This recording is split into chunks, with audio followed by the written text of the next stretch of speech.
Hello আমার ছোট্ট বন্ধুরা, তোমরা কি নীতিমালার একটা গল্প শুনতে চাও?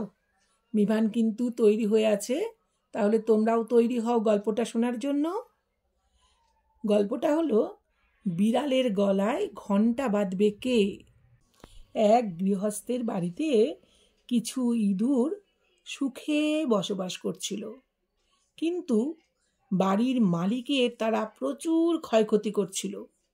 এতে বাড়ির মালিক ভীষণ বিরক্ত হলো। তাই তিনি ঠিক করলেন যে একটা বিড়াল নিয়ে আসবেন। পরের দিন তিনি একটি বিড়াল এনে হাজির করলেন।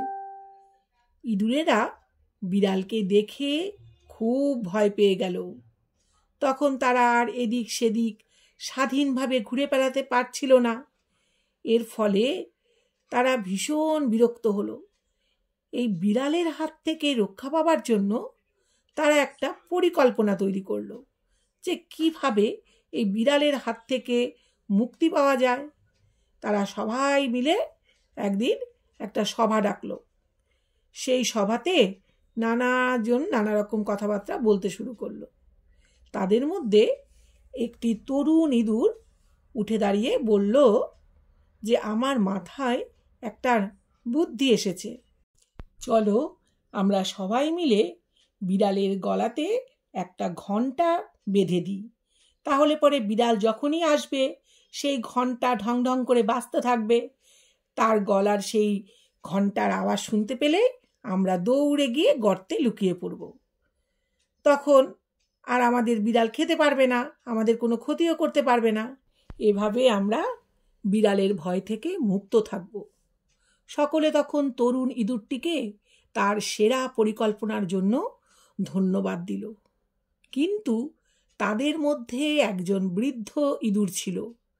সে উঠে দাঁড়িয়ে বলতে শুরু করলো যে নিঃসন্দেহে তোমার পরিকল্পনাটা খুব ভালো, কিন্তু বিড়ালের গলায় ঘণ্টা বাঁধবে কে?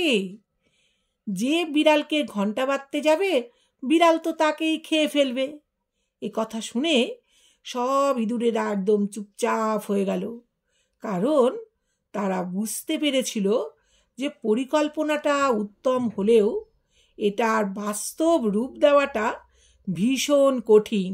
তখন কেউই কিন্তু বিড়ালের গলায় ঘণ্টা বাঁধার জন্য রাজি হলো না, সুতরাং পরিকল্পনাটা ব্যর্থ হলো। এই গল্পের নীতিকথা হলো অসম্ভব কাজ বলা সহজ, কিন্তু সেই অসম্ভব কাজটাকে কার্যে পরিণত করাটা কিন্তু ভীষণ কঠিন। সুতরাং ভেবেচিন্তে আমাদের কথা বলা উচিত যে সেই কাজটা সত্যি করা সম্ভব কিনা। তোমাদের যদি গল্পটি ভালো লাগে তাহলে তোমরা সাবস্ক্রাইব করে আমার সঙ্গে থেকো। তোমরা ভালো থেকো, সুস্থ থেকো। আবার দেখা হবে অন্য কোনো গল্প নিয়ে তোমাদের সঙ্গে।